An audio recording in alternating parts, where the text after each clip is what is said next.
পারি না পারি সেটা পরের ব্যাপার, আগে নিয়ত থাকবে আমি আমার জীবনের শেষ দিন পর্যন্ত এভাবেই এই পদ্ধতিতে আমল করে যাওয়ার চেষ্টা করব ইনশাআল্লাহ তাআলা।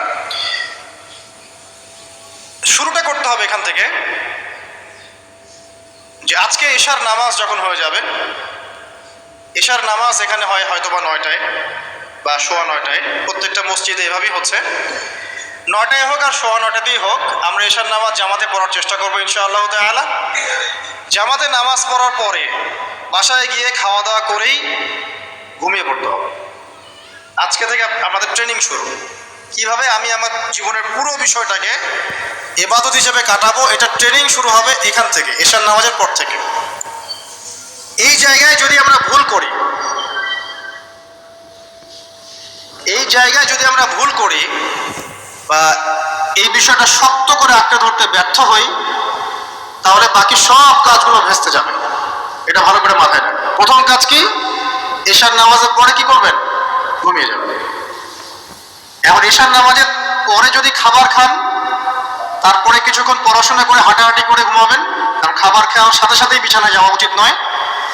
আর যদি এশার নামাজের আগেই রাতের খাবার খেতে পারেন তাহলে সবচেয়ে বেশি ভালো। এটাই সুন্নতসম্মত, এশার নামাজের আগেই রাতের খাবার খেয়ে ফেলা, মাগরিব থেকে এশার মধ্যেই রাতের খাবার খেয়ে ফেলা, তারপরে মসজিদে এসে নামাজ পড়ে বাসায় গিয়ে ঘুমানো। তো এটা সবচেয়ে বেস্ট। এখন ঘুমানোর আগে কি করবেন? ঘুমানোর আগে আপনি প্রথমত পড়বেন আয়াতুল কুরসি। আয়াতুল কুরসি কোনটা? আল্লাহু লা ইলাহা ইল্লা হুয়াল হাইয়ুল কাইয়্যুম লা তা'খুযুহু সিনাতুন ওয়া লা নাওম, এখান থেকে লাহু মা ফিস সামাওয়াতি ওয়া মা ফিল আরদি মান যাল্লাযী ইয়াশফা'ু ইনদাহু ইল্লা বিইذনিহি ইয়া'লামু মা বাইনা আইদিহিম ওয়া মা খালফাহুম ওয়া লা ইউহিতুনা বিশাইইন মিন ইলমিহি ইল্লা বিমা শা'a ওয়াসি'a কুরসিয়ুহু সামাওয়াতি ওয়াল আরদ ওয়া লা ইয়াউদুহু হিফযুহুমা ওয়া হুয়াল আলিয়্যুল আযীম। সূরা বাকারার আয়াত নাম্বার 255। সূরা বাকারার আয়াত নাম্বার 255 হচ্ছে আয়াতুল কুরসি। ঘুমানোর আগে আয়াতুল কুরসি পড়বেন বিছানায় গিয়ে। তারপরে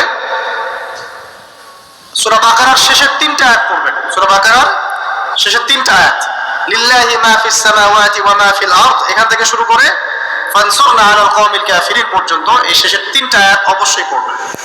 ঘুমানোর আগে যে ব্যক্তি আয়াতুল কুরসি পড়বে, আল্লাহর পক্ষ থেকে একজন ফেরেশতা তার কাছে থাকবে সারা রাত। এই ফেরেশতা ওই ব্যক্তিকে পাহারা দেবে ইনশাআল্লাহ।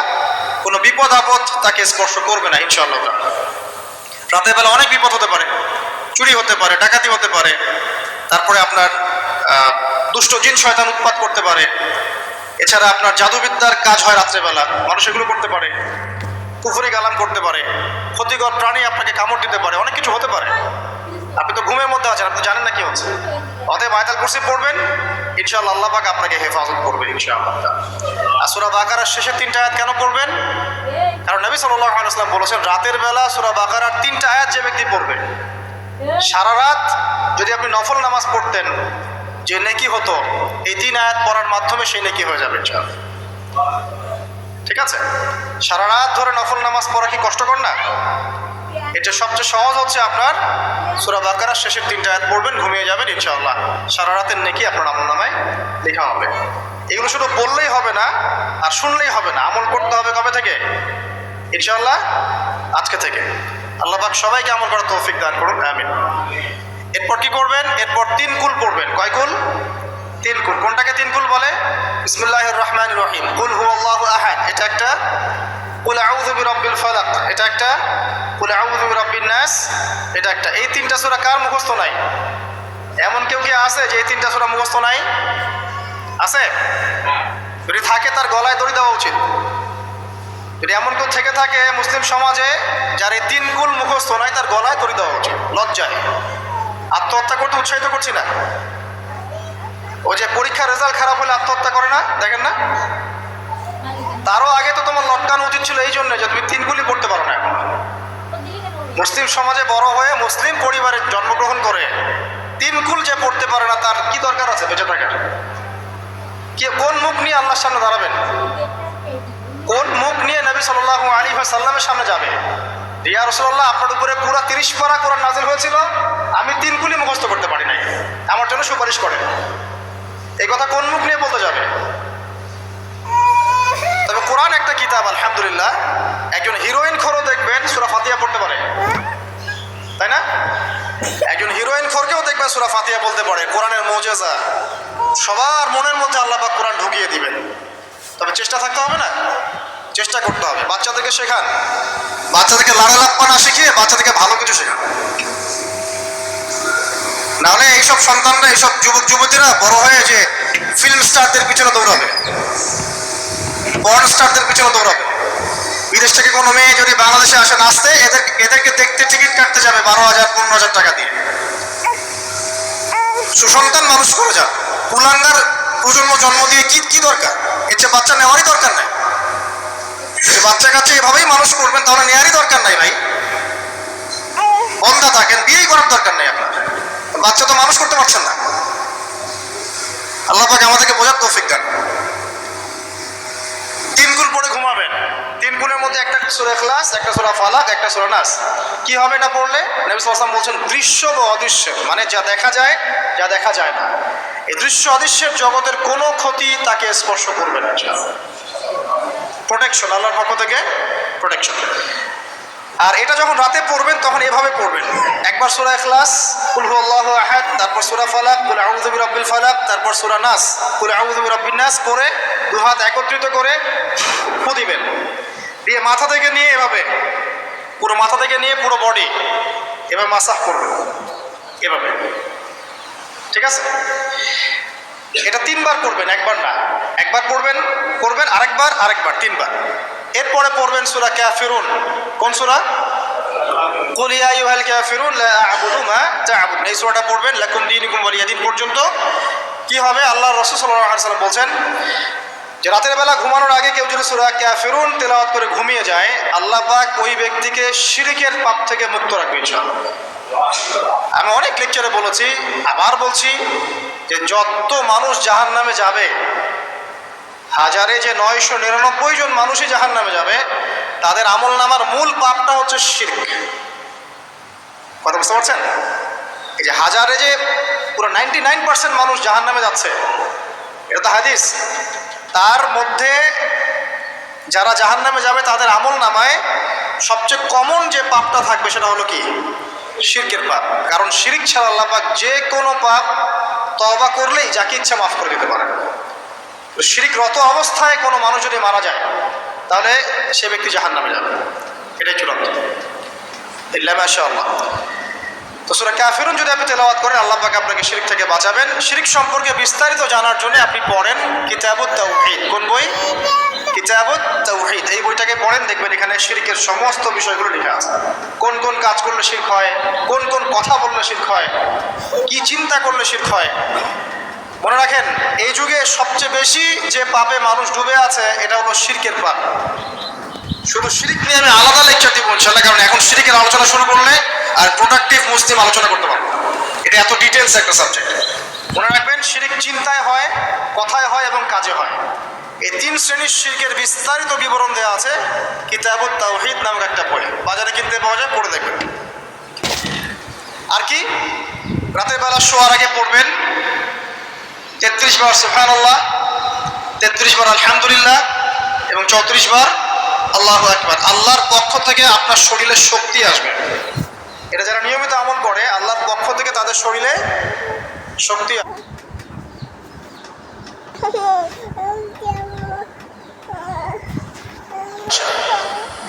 হ্যাঁ, কারণ এইটা রাসূল সাল্লাল্লাহু আলাইহি ওয়াসাল্লাম কাকে শিখিয়ে দিয়েছেন? তার মেয়ে ফাতিমা রাদিয়াল্লাহু আনহাকে। ফাতিমা রাদিয়াল্লাহু আনহা এবং আলী রাদিয়াল্লাহু আনহু, তারা দুজন গিয়েছেন আল্লাহ রাসূলের দরবারে। গিয়ে বলেছেন, আমাদেরকে একজন দাসী বা দাস দিন। বাসার অনেক কাজ আমরা করতে পারি না, লাগে না কাজের মানুষ? নবী সাল্লাল্লাহু আলাইহি ওয়াসাল্লাম বলছেন যে আমি কি তোমাদেরকে এমন কিছু শিখিয়ে দিব যেটা তোমাদের এই দাসের অভাব পূরণ করে দিবে, প্রয়োজন হবে না? অবশ্যই শিখিয়ে দিন। তখন নবীজি শিখালেন সাল্লাল্লাহু আলাইহি ওয়াসাল্লাম যে ঘুমানোর আগে 33 বার সুবহানাল্লাহ পড়বে, 33 বার আলহামদুলিল্লাহ এবং 34 বার আল্লাহু আকবার। তোমাদের দাসের প্রয়োজন হবে না ইনশাআল্লাহ।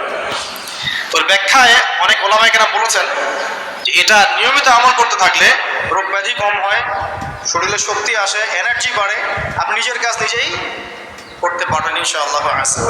আসুন সামনে যাই। এরকম ঘুমানোর আরো বেশ কিছু আমল আছে, আমি অল্প কয়েকটা বললাম, এগুলোই করা শুরু করেন, আল্লাহ তৌফিক দান করুন। আর যদি পড়েন করেন ওযু করে ঘুমাতে পারলে আরো বেশি ভালো হয়। এবার আপনি ঘুমাচ্ছেন ডান কাত হয়ে, কি পড়বেন এই সময়? আল্লাহুম্মা বিসমিকা আমুতু ওয়া আহইয়া, আলহামদুলিল্লাহ, দোয়া সবার মুখস্থ আছে। এবার ঘুমান। এই যে ঘুমাচ্ছেন আপনি 3 ঘন্টা বা 4.5 ঘন্টা বা 6 ঘন্টা, আপনার এই পুরো ঘুমটা হবে ইবাদত ইনশাআল্লাহ। এবং পবিত্র অবস্থায় ঘুমানোর অভ্যাস করতে থাকলে আল্লাহর পক্ষ থেকে আপনি সত্য স্বপ্ন দেখতে পারেন। এখনকার সায়েন্স এগুলা বিশ্বাস করে না, আর এই সায়েন্সকে নিয়ে আমার কোনো মাথা ব্যথাও নাই, কারণ এই আজকে একটা কথা বলে কালকে একটা কথা বলে, ঠিক আছে? আল্লাহর পক্ষ থেকে আপনি সত্য স্বপ্ন দেখতে পারেন। ইউসুফ আলাইহিস সালাম জেলখানায় বন্দী, সূরা ইউসুফ পড়ে দেখেন। তখন কয়েদিদের মধ্যে 2 জন স্বপ্ন দেখেছে। একজন স্বপ্ন দেখছে তার মাথার উপরে রুটি, উপর থেকে পাখি এটা ঠোকরে কি করছে, খেয়ে নিয়ে চলে যাচ্ছে। আরেকজন স্বপ্ন দেখেছে যে সে শরাব পান করাচ্ছে একজনকে, আছে না সূরা ইউসুফে? তো ইউসুফ আলাইহিস সালাম বললেন যে যার মাথা থেকে পাখি ঠোকরায় খেয়ে নিচ্ছে খাবার, তাকে শুলদণ্ড দেওয়া হবে, আর যে শরাব পান করাচ্ছে সে অতি শীঘ্রই মুক্ত হয়ে যাবে, জেল থেকে ছাড়া পেয়ে যাবে। কয়দিন পর তাই হলো। এই যে স্বপ্ন যারা দেখেছে এরা কি মুসলিম? এই স্বপ্ন যারা দেখেছে এরা কিন্তু মুসলিম না। ইউসুফ আলাইহিস সালাম মুসলিম, তিনি আল্লাহর নবী, তিনি স্বপ্নের ব্যাখ্যা করছেন, কিন্তু এখানে একজন অমুসলিমের স্বপ্ন সত্য হয়েছে। একজন অমুসলিমকে আল্লাহ পাক স্বপ্ন দেখাতে পারেন, দলিল আছে কোরআনে। সত্য স্বপ্ন বলে একটা বিষয় আছে, যেটার জন্যে অবশ্যই আল্লাহর পক্ষ থেকে নূর দরকার, স্বচ্ছ একটা মন দরকার, কলবুন সালিম দরকার, বেশি বেশি আমল দরকার, হ্যাঁ, আধ্যাত্মিকত্ব দরকার, আল্লাহর মারিফত দরকার। তারপরে ইনশাআল্লাহ সত্য স্বপ্নের প্রশ্ন আসবে। সারাদিন টিভি দেখে, গান সিরিয়াল দেখে, গালিগালাজ করে, গীবত তহমত করে, খোঁচাখুচি করে, চুলাচুলি করে, এদের সাথে সত্য স্বপ্নের কি সম্পর্ক? এদেরকে তো শয়তান স্বপ্ন দেখাবে। কথা বুঝতে পারছেন না? ফজরের নামাজের পরে নবী সাল্লাল্লাহু আলাইহি ওয়াসাল্লাম বসে থাকতেন, সাহাবীরা তাকে বলতেন কে কোন স্বপ্ন দেখেছেন তিনি বলতেন, এবং তিনি স্বপ্নের ব্যাখ্যা ইন্টারপ্রিটেশন করতেন যে এটা এটা এটা এমন, এটা এমন। এমনকি এই যে আপনার উহুদের যুদ্ধের আগের রাতে অনেক সাহাবী স্বপ্ন দেখেছেন, এবং পরের দিন দেখবেন উহুদের দিনে অনেক সাহাবী শহীদ হয়েছে। তো যাই হোক, ওইদিকে আমি যাচ্ছি না। তো এই যে ঘুমটা আপনি ঘুমাচ্ছেন, ইনশাআল্লাহ আপনার ঘুমটা কি হচ্ছে? ইবাদত হচ্ছে না? আলহামদুলিল্লাহ। আলেম যারা, তাদের ঘুমও ইবাদত। যারা যে মুসলিম, মুমিন, মুত্তাকি, আলেম, তাদের ঘুমগুলো কি ইবাদত। এখন ঘুমান শেষ, ঘুমের মধ্যে যদি দুঃস্বপ্ন দেখেন তাহলে আপনি বাম দিকে 3 বার থুতু ফেলবেন, ফেলে আউযু বিল্লাহি মিনাশ শাইতানির রাজিম পড়বেন, পরে পাশ পরিবর্তন করে আবার ঘুমাবেন। এটা হয় না ঘুমের মধ্যে অনেক সময়? অনেকের বোবা ধরে, শ্বাস নিতে পারে না। এগুলো এই জন্যই হয় কারণ তারা ঘুমানোর আগের জিকির আজকারগুলো করে না। নিয়মিত করলে এগুলো সমস্যা ইনশাল্লাহ হবে না। আপনি নিজের ভালো নিজেই বোঝেন, হুজুরের কাছে দৌড়ানোর দরকার নেই এত বেশি। নিজের বাচ্চাকে নিয়ে এত দৌড়ানো, এই কবিরাজ ওই কবিরাজ, ওইখানে তাবিজ, এত তো দরকার নাই। তো নিজের আমল নিজে করেন, দেখবেন আপনি আল্লাহ পাকের পক্ষ থেকে নিরাপত্তার মধ্যে আছেন ইনশাআল্লাহ। আল্লাহ তৌফিক দান করুন। এরপরে ঘুম থেকে উঠলেন, চেষ্টা করব আমরা ঘুম থেকে ওঠার কয়টার সময়? 5টায় যদি ফজরের নামাজ হয় বা 4:30টায় যদি ফজরের নামাজ হয়, মিনিমাম 4টায় উঠতে হবে। কয়টায়? 4টায়। এই জন্য যদি অ্যালার্ম দেন ঘড়িতে, অ্যালার্ম দিবেন প্রত্যেক 1.5 ঘন্টা পর পর। মনে করেন যে আপনি 1.5 ঘন্টা ঘুমাতে যাচ্ছেন, তাহলে 1.5 ঘন্টা পরে অ্যালার্ম সেট করবেন, অথবা 3 ঘন্টা পর, অথবা 4.5 ঘন্টা, অথবা 6 ঘন্টা। মানে 1.5 ঘন্টার গুণিতক দিয়ে আপনি অ্যালার্ম সেট করবেন, দেখবেন উঠতে পারবেন খুবই ইজিলি। এতে 1.5 ঘন্টায় আপনার ঘুমের সার্কেলটা পূর্ণ হয়। একটা ঘুমের সার্কেল পূর্ণ হতে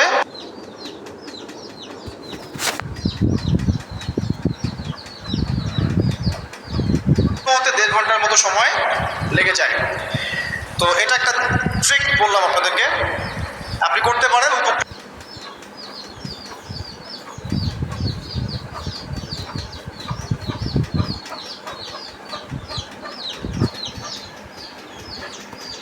নামাজের মিনিমাম আধা ঘন্টা আগে আমাদেরকে ওঠার অভ্যাস করতে হবে। এই যে ঘুমটা ভাঙলো, ভাঙার সাথে সাথে কি করব? ভাঙার সাথে সাথে আল্লাহ শুকরিয়া, আলহামদুলিল্লাহিল্লাযী আহইয়ানা বা'দা মা আমাতানা ওয়া ইলাইহিন নুশুর। বাস, এই যে ইবাদত হয়ে গেল। এবার আপনি আরেকটা দোয়া পড়বেন, শিখে নেন।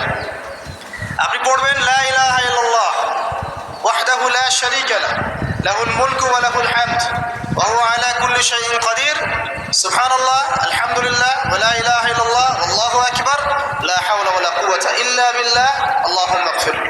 এটা পড়ার পরে হাত তুলে দোয়া করেন যা দোয়া করবেন তাই পাবেন ইনশাআল্লাহ। জানতেন?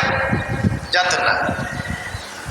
তো এই দোয়াটা হচ্ছে দোয়া কবুলের অস্ত্র। ঘুম থেকে ওঠার পর যদি এই দোয়াটা করে দোয়া করেন ইনশাআল্লাহ দোয়া কবুল হয়ে যাবে ইনশাআল্লাহ। আমাদের জীবনে চাওয়া পাওয়ার কি অভাব আছে? প্রচুর চাওয়া পাওয়া। বৈধ চাওয়া পাওয়াগুলোকে পাওয়ার জন্য আল্লাহর সাথে সম্পর্ক করতে হয়, আর আল্লাহ পাকের সাথে সম্পর্কে কিছু ওসিলা মাধ্যম লাগে। এই দোয়াগুলো হলো মাধ্যম, আমলগুলো হচ্ছে মাধ্যম। তো আল্লাহ পাক যেমনটা বলেছেন, ফাযকুরুনি আযকুরকুম ওয়াশকুরুলি ওয়ালা তাকফুরুন, তোমরা আমাকে স্মরণ করো আমিও তোমাদেরকে স্মরণ করব। আল্লাহ পাক তো এভাবে বলেছেন, যখন একজন মানুষ মনে মনে আমাকে ডাকে আমিও মনে মনে ওকে স্মরণ করি। মনে করেন আপনি মনে মনে আল্লাহকে বলছেন, আল্লাহ আমি অসুস্থ, আমাকে শেফা দাও, বা আমার রিজিকের টেনশন আছে, আমার রিজিকের টেনশন দূর করে দাও, আল্লাহ আমাকে হেফাজত করো, আল্লাহ আমাকে দিনের জ্ঞান দাও, তোমার আনুগত্য করার তৌফিক দাও। এই যে মনে মনে আপনি আল্লাহকে ডাকছেন, নিঃসন্দেহে ওই মুহূর্তে আল্লাহ পাক আপনাকে স্মরণ করছে। সাত আসমান ভেদ করে আরশের উপর থেকে আল্লাহ পাক আপনাকে স্মরণ করছেন। আল্লাহ পাক বলছেন, যখন একজন মানুষ জনসমক্ষে আল্লাহকে স্মরণ করে, যেমন আমরা এখন করছি, জনসমক্ষে সবার সামনে আল্লাহর কথা আলোচনা করছি, আল্লাহ পাক বলছেন আমিও তখন এর চেয়ে অনেক উত্তম জনসমাবেশে ওই বান্দাদের কথা স্মরণ করি। আল্লাহ পাক আমাদের কথা স্মরণ করছেন, আমাদের কোনো ফিলিংস আছে? আল্লাহ আমাদের কথা স্মরণ করছেন, ওই যে যুবক ছেলে বসে বসে ফোন টিপছে, কোনো ফিলিংস আছে? মানে মনস্তাত্ত্বিকভাবে অন্তরে যখন নূর থাকে না, পাপ করতে করতে যখন অন্তরটা কলুষিত হয়ে যায়, কোনো ফিলিংস কাজ করে না। খুন করবে, কোনো ফিলিংস নাই। সুদ খাচ্ছে, কোনো ফিলিংস নাই। জেনা করছে ডেইলি, কোনো ফিলিংস নাই। দেখবেন ঘুষ নিচ্ছে, দুর্নীতি করছে, মানুষের সম্পদ আত্মসাৎ করছে, যারা বলবেন ফিলিংসও নাই, আমি একটা পাপ করছি। কখন এরকম হয় জানেন? যখন এক কথায় যখন মানুষ পাপ করতে করতে করতে করতে, এই যে কলব বলে একটা কথা আছে, এই কলবের উপরে কালো কুৎসিত একটা মরিচা পড়ে যায়, তখন আর ফিলিংস কাজ করে না। তো ফিলিংস কাজ করানোর বুদ্ধি কি? দুইটা বুদ্ধি আছে। এক, বেশি বেশি কোরআন তেলাওয়াত করা, তাহলে অন্তরের মরিচা দূর হয়ে যাবে ইনশাআল্লাহ। আর দুই হচ্ছে বেশি বেশি মৃত্যুর কথা স্মরণ করা, তাহলে মনের মধ্যে যে কালিমাগুলো আছে আস্তে আস্তে দূর হবে ইনশাআল্লাহ। মৃত্যুর কথা কে স্মরণ করে এখন? মানুষ তো চলাফেরা করে এমনভাবে যে কোনোদিন মরবেই না। কে স্মরণ করে? যে টেবিলের তল দিয়ে ঘুষ নিচ্ছে ও স্মরণ করে মৌতের কথা? যে মেয়েটা বোরখা পরে যে ডেটিং করে বেড়াচ্ছে, জেনা করে বেড়াচ্ছে, ও কি মৃত্যুর কথা স্মরণ করে? যে ছেলেটা এখনকার যুব সমাজের বেশিরভাগই মাদকের সাথে সম্পৃক্ত, গার্লফ্রেন্ড বয়ফ্রেন্ড অ্যাফেয়ার্সে আছে, হ্যাঁ, টিকটক প্রজন্ম, আড্ডাবাজি করে সময় কাটায়, গুন্ডামি করে, মাস্তানি করে, এর মৌতের কোনো ফিকির আছে? একজনকে বড় দায়িত্ব দেওয়া হয়েছে, সবার সম্পদ লুটপাট করে খাচ্ছে, এর মৌতের ফিকির আছে নাকি? এর মধ্যে ফেরাউনি চেতনা এসেছে, আনা রব্বুকুমুল আলা, আমি মহান রব, আমি তোমাদের মহান রব। ওদের মধ্যে ওই চেতনা কাজ করছে যে সূরা মুমিনুনে যেটা বলা আছে যে আমরা এখানেই জন্ম নেই, এখানেই মারা যায়, আমরা পুনরুত্থিত হব না। ইন হিয়া ইল্লা হায়াতুনা দুনিয়া নামুতু ওয়া নাহইয়া ওয়া মা নাহনু বিমাবউসিন, আমরা এই দুনিয়াতেই বাঁচি, দুনিয়াতেই মরি, আমাদের কোনো পুনরুত্থানের কিছু নাই। এদের চেতনা এমন। কে ফিকির করে মত? অথচ আপনি দেখছেন যে প্রতিনিয়তই কোনো কারণ ছাড়াই মানুষ নাই, কোনো কারণ লাগে না। এখন তো কারণ ব্যাখ্যা করতে আমরা পছন্দ করি, এই কারণে ওইটা হয়েছে, ওই কারণে এটা হয়েছে। এটাকে বলে কার্যকারণ তত্ত্ব। দর্শনের ভাষায় কি বলে? কার্যকারণ তত্ত্ব। এটা আপনারা ফিলোসফি পড়লে বুঝবেন। প্রত্যেকটা কাজের পিছনে একটা কারণ থাকে, আমরা কারণটা সার্চ করি বেশি। এখন কারণ ছাড়াই মানুষ ডেট। এই যে যাচ্ছে, উপরে একটা সুন্দর করে বড় একটা পাথর ঝুলছে, সব পাস হয়ে যাচ্ছে ওখান থেকে। মানে রাস্তায় কাজ চলছে, উপরে আবার একটা ঝুলছেও, আর মানুষ আবার অন্যিস্তে যাতায়াত করছে। তো যারা রাখছে ওদের ইন্টেলেকচুয়াল অবস্থা চিন্তা করেন, আর যারা আমরা তল দিয়ে যাচ্ছি তারও অবস্থা চিন্তা করেন। বুদ্ধিভিত্তিকভাবে আমরা কোন জায়গায় চিন্তা করেন? মানে মানুষ বিজি রোড দিয়ে যাচ্ছে, ওখানেই কাজ হচ্ছে, আবার যেখানে কাজ হচ্ছে দেখছি সেখানে আমরাও আবার তল দিয়ে যাচ্ছি। সবাই পাস হয়ে গেল, যাদের তাকদিরে লেখা ছিল মৌত, একদম মুহূর্তের মধ্যে শেষ। কি কারণ ব্যাখ্যা করবেন? কোনো সায়েন্স দিয়ে ব্যাখ্যা করতে পারবেন? পারবেন না। ওই ময়মনসিংহে ওই যে মহিলারা আছে, ট্রাক মেরে দিয়ে চলে গেল, মহিলার পেট থেকে বাচ্চা পেট ফেটে বাচ্চা বের হয়ে গেল, বাচ্চা জীবিত, মা ডেড। সায়েন্স দিয়ে ব্যাখ্যা করতে পারবেন? এটাই তাকদীর। একেই বলে তাকদীর, যেটাকে সায়েন্স দিয়ে ব্যাখ্যা করা যায় না, বিজ্ঞান দিয়ে ব্যাখ্যা করা যায় না। এরকম ঘটনা কত ঘটছে অহরহ। দুজন বসে আছে, হাজব্যান্ড ওয়াইফ, হাজব্যান্ডের যাওয়ার কথা, হাজব্যান্ড ওয়াইফের গাড়িতে বসছে আর ওয়াইফ হাজব্যান্ডের গাড়ি ড্রাইভ করছে। আর এই হাজব্যান্ডের দুশ্মন যে ছিল সে টার্গেট করেছিল যে ওই লোকটাকে গুলি করে মারবে রাস্তায়। যেহেতু ওয়াইফ হাজব্যান্ডের গাড়ি ড্রাইভ করছে, রাস্তায় ওয়াইফ ডেড, হাজব্যান্ড জীবিত। তাকদীর। তো তাকদীরকে কি আপনি এই ভাগ্যটা কি আপনি সায়েন্স দিয়ে ব্যাখ্যা করতে পারবেন? সম্ভব? অহরহ এরকম মৌতের ঘটনা ঘটছে। তারপরেও দেখবেন যুবকদের এই বিলাসিতা, এই মানে আড্ডাবাজি, মেয়েদের পিছনে ঘোরা, এই যে মাদক সেবন করা, টিকটক করা, বুদ্ধি প্রতিবন্ধী প্রজন্মের মতো, এগুলো থামছে না। কোনো শিক্ষাই তারা নিতে যাচ্ছে না। বয়স হয়ে গেছে, অনেক বয়স, দেখবেন ওই যে চায়ের দোকানে বসে ক্যারাম খেলছে, বুড়া মানুষ, তার হায়াতের কতদিন বাকি আছে আল্লাহ ভালো জানেন। দেখবেন দিব্যি কোনো টেনশনই নাই, ক্যারাম বোর্ড খেলছে, লুডো খেলছে। দেখেন আর যে আপনাদের গ্রামাঞ্চলে যে চায়ের স্টলগুলো আছে, দেখবেন ওই যে টিভি ছেড়ে রেখে দিবে, ঘন্টার পর ঘন্টা টিভি চলছে, মানুষ চা খাবে 1 কাপ আর টিভি দেখবে 5 ঘন্টা। ওর যে হায়াতের কোনো মূল্যই তার কাছে নাই। আল্লাহ পাক তাকে একটা সময় দিয়ে পাঠিয়েছেন, কোনো ফিলিংসই নেই। অথচ মানুষ প্রতিদিন, দিনে রাতে, প্রত্যেক দিন মানুষ অহরহ মারা যাচ্ছে। যাদের ভিতরে মৌতের চিন্তা আছে তারা কিন্তু পাপ কম করলেও ফিরে আসে আল্লাহর দিকে, কারণ তাদের প্রতি মৌতের ফিকির আছে। আর যাদের মৃত্যুর কোনো চিন্তা নাই, তারা এই রাজনীতি বলেন, অর্থনীতি বলেন, সমাজনীতি বলেন, আর এই পরিবার আর ধর্ম বলেন, সমস্ত ক্ষেত্রে পাপ করে বেড়াবে, কোনো ফিকির নেই। আল্লাহ পাক আমাদেরকে মৌতের ফিকির করার তৌফিক দান করুন এবং পরকালের জীবনটাকে আসল জেনে দুনিয়ার কাজগুলো করার তৌফিক আল্লাহ পাক দান করুন। আসেন, তো এবার আপনি শুকরিয়া আদায় করছেন, আলহামদুলিল্লাহিল্লাযী আহইয়ানা বা'দা মা আমাতানা ওয়া ইলাইহিন নুশুর। আধা ঘন্টা আগে ঘুম থেকে উঠেছেন, এখন কি করবেন? বাথরুমে যাচ্ছেন। এই বাথরুম করাটা কি দুনিয়াবি কাজ না?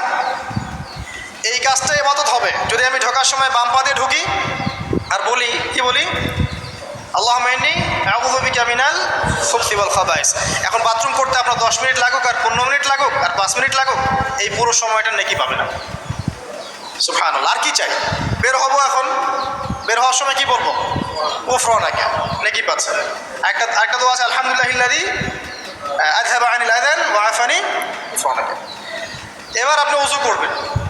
ওযুটা ধীর স্থিরভাবে করবেন, তাড়াহুড়া করবেন না। ওযুর প্রত্যেকটা অঙ্গ প্রত্যঙ্গ 3 বার করে ধোয়ার চেষ্টা করবেন। শুধু মাথা মাসে হবে কয়বার? 1 বার। ওযু করার পরে আপনি হাত তুলে আল্লাহর কাছে দোয়া করবেন। ওই সময়টা কখন? রাত 4টা থেকে 4:30 বাজে, তাই না? তার মানে আল্লাহ রাব্বুল আলামিন এখন প্রথম আসমানে আছেন। কিভাবে আল্লাহ পাক আছেন সেটা আল্লাহর উপর ছেড়ে দেন, আমাদের এটা নিয়ে ব্যাখ্যা করার দরকার নাই, চিন্তাও করার দরকার নেই। আল্লাহ পাক বলেছেন আমি নেমে আসি, ব্যাস নেমে আসি। এত বেশি বুদ্ধিজীবী হওয়ার দরকার নেই। খুব বেশি বুদ্ধিজীবী হয়ে গেলে আবার মানুষ খেয়ে হারিয়ে ফেলে, অত দরকার নাই। শুনেছি, মেনেছি, ব্যাস যথেষ্ট। আল্লাহ পাক নেমে আসেন, কি বলেন? আল্লাহ বলেন যে কেউ কি আছো আমার কাছে কিছু চাইবে, আমি দিব। কেউ কি আছো যে আমাকে ডাকবে, আমি তোমার ডাকে সাড়া দেবো। কেউ কি আছো আমার কাছে কোনো কিছু দোয়া করবে, হ্যাঁ হাজত আছে, আমি পূরণ করে দেবো। এভাবে আল্লাহ পাক ফজর পর্যন্ত বলতেই থাকেন। বলেন তো আমাদের কোনো ফিকির আছে? আমরা সবাই ঘুমাই কয়টায়? হয় 1টায়, নাহলে 2টায়, নাহলে 3টায়, ম্যাক্সিমাম এখনকার। আমি যে বিষয়টা নিয়ে কথা বলছি এটা খুবই কঠিন। 9টা থেকে 10টার মধ্যে বা 11টার মধ্যে ঘুমাতে হবে, এটা খুবই কঠিন বিষয় এখনকার জেনারেশনের কাছে। এর জন্য প্রথম যে কাজটা সেটা হলো রাত্রেবেলা স্মার্টফোন আর চালানো যাবে। এশার নামাজ শেষ, ফোন একদম ডয়ারে লক করে রাখতে হবে, কিচ্ছু করার নাই। এটা না করতে পারলে আপনি ঘুমাতে পারবেন না, ঘুমাতে পারবেনই না। এবং এরপর দিনে আসছি, তখন বলছি দিনে কিছু কাজ আছে, দিনের কাজগুলো যদি আমরা ঠিকঠাক মতো করি তাহলে রাতে তাড়াতাড়ি ঘুম আসবে ইনশাআল্লাহ। যদি না করি তাহলে ঘুম আসবে না। তো শেষ রাতে আল্লাহ পাক আসমানে নেমে আসেন, প্রথম আসমানে, এবং এই আহ্বান করতে থাকেন। তাই ওই সময় ওযু করার পরেই আপনি হাত তুলে আল্লাহর কাছে দোয়া করা শুরু করেন। আপনার যত চাওয়া পাওয়া আছে আল্লাহর কাছে ঢেলে দেন, ইনশাআল্লাহ আল্লাহ রাব্বুল আলামিন আপনাকে খালি হাতে ফেরাবেন না ইনশাআল্লাহ। আল্লাহ পাক তো এমন করে বলেছেন যে কেউ হাত তুলেছে আল্লাহর কাছে আর আল্লাহ পাক সেটাকে খালি ফিরিয়ে দিবেন, এটাতে আল্লাহ লজ্জা বোধ হয়। ও মা, কথা বুঝতে পারছেন? আমাদের যাদের অনেক সম্পদ আছে বা সামর্থ্য আছে এবং মন আছে বড়, তাদের কাছে যখন কেউ সাহায্য চায় আপনার খালি ফিরাইতে লজ্জা লাগে না? আপনার মনে হয় না যে চাইলো এত করে কিভাবে না করে ফিরাই? আছে না এমন মানুষ? আছে না? আসলে দান সৎকা করার জন্য সম্পদ লাগে না, দান সৎকা করার জন্য মন লাগে। কি লাগে? মন লাগে। দেখুন অনেক কোটিয়াল আছে মানুষ, দান সৎকা করতে পারে না, জাকাতই তো দেয় না, দান সৎকা করবে কি? বাংলাদেশে যত কোটিপতিগুলো আছে সবার থেকে জাকাত নেওয়া শুরু করলে এদেশে কোনো দারিদ্রতা বলে কিছু থাকবে না, ইনশাআল্লাহ থাকবেই না, এটাই বাস্তব। কে উদ্ধার করবে সেই টাকা? ইমাম মাহাদি আসলে করবেন ইনশাআল্লাহ, ঈসা ইবনে মারিয়াম আসলে করবেন ইনশাআল্লাহ। তখন কে জাকাত না দিয়ে পার পায় তাই দেখা যাবে। একটা ব্যক্তি পাওয়া যাবে না জাকাত না দিয়ে পার পায়। অবশ্য তখন এমন একটা যুগ আসবে যে মানুষ জাকাতের টাকা নিয়ে ঘুরবে, কিন্তু নেওয়ার মতো মানুষ নাই, সবাই সচ্ছল। আল্লাহ পাক সেই সুদিন ফিরায় আনুক, আমিন। যেটা বলছিলাম যে সৎকা করার জন্য মন লাগে, আবার টাকা লাগে না। এখন আসেন, কেউ যদি আমাদের কাছে এভাবে চায় আমরা খালি ফিরাতে লজ্জাবোধ করি। আল্লাহ পাক বলছেন যে আমার কাছে যখন বান্দা কিছু চায় তার হাতটাকে আমি খালি ফিরাই দেবো, এটাতে আমি লজ্জাবোধ করি। দোয়া করলে কয়েকটা বিষয়ের একটা হবেই, হয় আপনি সাথে সাথে সেটা পাবেন, না হলে একটু দেরিতে পাবেন, না হলে আল্লাহ পাক সেটা জমা করে রাখবেন পরকালের জন্যে। পরকালে যখন আপনি দাঁড়াবেন আল্লাহর সামনে, আল্লাহ বলবেন দুনিয়াতে তুমি এই এই বিষয়গুলো চেয়েছিলে, আমি দুনিয়াতে দেই নাই, পরকালে তোমার জন্য সঞ্চিত রেখেছি, এখন না। তখন মানুষ কি বলবো জানেন? আমরা বলবো যে আল্লাহ দুনিয়াতে কিছুই যদি না পাইতাম, আজকেই সব দিতে তাহলেই হতো। তো বেশি বেশি দোয়া করার অভ্যাস তৈরি করেন, বেশি বেশি দোয়া করেন। দোয়াই ইবাদত, আর দোয়া হল ইবাদত, দোয়াই ইবাদত। দোয়া করতে থাকেন, ইনশাআল্লাহ দেখবেন আল্লাহর সাথে আপনার সম্পর্ক গাঢ় হবে। যার সাথে আল্লাহর সম্পর্ক যত বেশি গাঢ় হবে, ইনশাআল্লাহ সে তত বেশি পরকালের বাসিন্দা হবে, দুনিয়ার বাসিন্দা কম হবে। আল্লাহ পাকে নূর এবং মারিফত সে অর্জন করতে পারবে ইনশাআল্লাহ তাআলা। এবারে আমরা কি করব? এবার মিনিমাম 2 রাকাত নামাজ পড়ার চেষ্টা করেন। রাতের সালাত 2 রাকাত করে আপনি 2, 4, 6, 8, 10, 12, 20 পড়তেই থাকতে পারেন, কোনো সমস্যা নেই। কিন্তু মিনিমাম 2 রাকাত নামাজ তাহাজ্জুদ আপনি পড়ার চেষ্টা করেন। পড়া যাবে না? আর নামাজটাকে তাড়াহুড়া করবেন না, কাইন্ডলি আল্লাহর ওয়াস্তে তাড়াহুড়া করবেন। রিল্যাক্সে কেরাত করেন, রুকুতে সময় দেন, সেজদায় সময় দেন, 2 সেজদার মাঝখানে সময় দেন, শেষ বৈঠকে দোয়াগুলো করেন, তারপর ধীর স্থিরভাবে সালাম ফিরান, হাত তুলে দোয়া করেন, সময় দেন। কারণ আমি কি বলছি, সূরা জারিয়াতে 56 নম্বর আয়াতে আল্লাহ পাক বলেছেন দুনিয়াতে পাঠিয়েছি শুধু আল্লাহর ইবাদত করার জন্য। তো যে কারণে এসেছি এটাতে এত তাড়া কিসের? অনেক মসজিদে নামাজ পড়লে মনে হয় ইমাম সাহেবকে বলি যে আপনার কি পেশাব পায়খানার চাপ নিয়ে নামাজ পড়ান? এমন অনেক মসজিদে নামাজ পড়েছি, মনে হয় ইমাম সাহেবকে ডেকে একটু কানে কানে বলি যে ভাই আপনার কি পেশাব পায়খানার চাপ আছে? মানে 4 রাকাত নামাজ 3 মিনিটের শেষ, 4 রাকাত নামাজ 4 মিনিটের শেষ, এত তাড়াহুড়ার কি আছে? হ্যাঁ, জামাতে নামাজ সংক্ষিপ্ত করতে হয়, তাই বলে কি এত সংক্ষিপ্ত নাকি? রুকু করার টাইম পাওয়া যায় না, সেজদা করার টাইম পাওয়া যায় না? নামাজে ধীর স্থিরতা এবং খুশুটা খুব ইম্পর্টেন্ট। নামাজে কোথায় হাত বাঁধলেন এটা নিয়ে তর্ক না করে, নামাজের একাগ্রতা মনোযোগ কতটুকু আসছে এটা নিয়ে তর্ক করেন। ভিতরের রুহটাই আসল, আধ্যাত্মিকত্বটাই আসল। হ্যাঁ, একজন ভাই হাত বেঁধেছে মনে করেন এখানে, কেউ বেঁধেছে এখানে, এটা নিয়ে ঝগড়া করেন। দেখেন নামাজে কতটুকু ফোকাস, মনোযোগ কতটুকু থাকছে, কতটুকু নামাজে আপনি দোয়া করতে শিখছেন, সিজদায় আল্লাহকে পাইতে শিখছেন। নামাজ পড়ে কি ফিল হচ্ছে যে আমি আল্লাহর সাথে কথা বলছি, আল্লাহ আমার কথা শুনছেন? আমরা তো মেকানিক্যাল নামাজ অভ্যস্ত এখন, মানে দুনিয়ার কাজের চাপ এত বেশি, জাস্ট মসজিদে যাবো, ঢুকবো, বেরো, চলে আসবো, হাজিরা দিতে আসছি মনে হয়, সিগনেচার করবো, চলে যাবো। আপনার এমন এত তারা কিসের ভাই? ওমা খলাকতুল জিন্না ওয়াল ইনসা ইল্লা লিয়াবুদুন, শুধু ইবাদত করার জন্যই সৃষ্টি করেছে তোমাদেরকে। তো মসজিদে তো তাড়াহুড়া কেন? রিল্যাক্স থাকেন, মসজিদে রিল্যাক্সে নামাজ পড়েন, সময় নেন। ফজরের নামাজ পড়ার আগে আপনি বাসার থেকে 2 রাকাত সুন্নত পড়ে আসতে পারেন, এটা আরেকটা ভালো আমল। কারণ নবী সাল্লাল্লাহু আলাইহি ওয়াসাল্লাম সুন্নত নামাজগুলো কি করতেন? বাসায় পড়তেন। এতে বাসার মধ্যে বরকত হবে, শয়তান দূর হয়ে যাবে। এই যে তাহাজ্জুদ আপনি 2, 4, 8, 10 যত পারেন পড়েন, মিনিমাম 2 রাকাত পড়েন, ধীর স্থিরভাবে পড়েন। নামাজ শেষ করে আবার আল্লাহর কাছে দোয়া করেন, দেখবেন যে ইনশাআল্লাহ আপনার দোয়া কবুল হবে। আর দোয়া যে কবুল হয় এটা আপনি নিজেই বুঝতে পারবেন, নিজেই বুঝবেন, কারো কাছে যাওয়া লাগবে না। এবার ফজরের সালাতের সময় হয়ে গেল, আজান হচ্ছে, আজানের জবাব দিব, দিয়ে ব্যাস হেঁটে হেঁটে মসজিদ, প্রত্যেক পদক্ষেপ হেঁটে যাব আর দোয়া করব। কি দোয়া করব? যে আল্লাহ আমাকে নূর দান করুন। কি দান করুন? আল্লাহুম্মা ইজআল ফি কলবি নূরা ওয়া ফি লিসানি নূরা ওয়া ফি সাম'i নূরা ওয়া ফি বাসরি নূরা ওয়া আন ইয়ামিনি নূরান ওয়া আন শিমালি নূরান ওয়া মিন ফাওকি নূরা ওয়া মিন তাহতি নূরা আল্লাহুম্মা ইজআল ফি নাফসি নূরা। মানে এর অর্থ হচ্ছে আল্লাহ আপনি আমার ডানে বামে সামনে পিছনে শরীরে আত্মায় দেহে সবখানে আল্লাহ আপনার নূর দান করুন। নূর কেন? কারণ দুনিয়ার মধ্যে অনেক অন্ধকার, অন্ধকার না? সব জাহিলিয়াতে অন্ধকার। এখানে পথ চলতে হলে নূর লাগবে, আলো লাগবে। এটা কে দিবে? আল্লাহ দিবে। কবর বড় অন্ধকার, ওখানে থাকতে হলে ভালোভাবে কি লাগবে? আলো লাগবে। হাসরের মাঠ অন্ধকার, ওখানে ভালোভাবে থাকতে হলে কি লাগবে? আলো লাগবে। এই জন্য নামাজে যাওয়ার সময় অন্ধকার সময় এই দোয়াগুলো করতে হয়। আর তার আগে একটা কথা বলতে ভুলে গেছি, বাসা থেকে যে বের হচ্ছেন তখন কি পড়বেন? কি পড়বেন? বিসমিল্লাহি তাওয়াক্কালতু আলাল্লাহ ওয়ালা হাওলা ওয়ালা কুওয়াতা ইল্লা বিল্লাহ। এটা পড়ে বের হলে শয়তান দূরে চলে যাবে, ফেরেশতা আপনার কাছে চলে আসবে। এবার নামাজে আসলাম, জামাতের সাথে নামাজ পড়বেন, ফজরের নামাজ, এবং ফজরের সালাতের কেরাতটা লম্বা করার চেষ্টা করবেন। এটা সুন্নাত, ফজরের সালাতের কেরাত লম্বা করা সুন্নাত। এবং নামাজ শেষ হওয়ার সাথে সাথেই উঠেও চলে যাবেন না। নামাজ শেষ, এবার আপনি ওখানে বসে থাকবেন, বসে বসে জিকির আজকারগুলো করবেন। কি কি জিকির করবেন আমি কয়েকটা আপনাদেরকে শিখিয়ে দিচ্ছি, বাকিগুলো আপনারা কিতাব থেকে শিখে নেবেন। সালাম ফেরানো শেষ, প্রথমে একবার আল্লাহু আকবার, তারপর 3 বার আস্তাগফিরুল্লাহ আস্তাগফিরুল্লাহ আস্তাগফিরুল্লাহ। এরপরে পড়বেন আল্লাহুম্মা আনতাস সালাম ওয়া মিনকাস সালাম তাবারাকতা ইয়া যাল জালালি ওয়াল ইকরাম পড়বেন। তারপর আল্লাহুম্মা আইন্নি আলা যিকরিক ওয়া শুকরিকা ওয়া হুসনি ইবাদাতিক। এরপরে পড়তে পারেন আয়াতুল কুরসি, যেটা একটু আগে বলেছি, তাসবিহাত সুবহানাল্লাহ আলহামদুলিল্লাহ আল্লাহু আকবার 33 33 33, পরে কালিমা শাহাদাত, অথবা 10 10 10ও পড়ার দলিল আছে। এরপরে পড়বেন সুবহানাল্লাহি ওয়া বিহামদিহি আদাদা খালকিহি ওয়া রিদা নাফসিহি ওয়া জিনাতা আরশিহি ওয়া মিদাদা কালিমাতিহি 3 বার, এটা 3 বার। তারপর 3 কুল 3 বার করে, সূরা ইখলাস 3 বার, ফালাক 3 বার, নাস 3 বার, সূরা হাশরের শেষ 3 আয়াত একবার। এরপরে পড়বেন সাইয়্যিদুল ইস্তিগফার, মানে সমস্ত ইস্তিগফারের শ্রেষ্ঠ ইস্তিগফার। এটা কোনটা? কোনটা?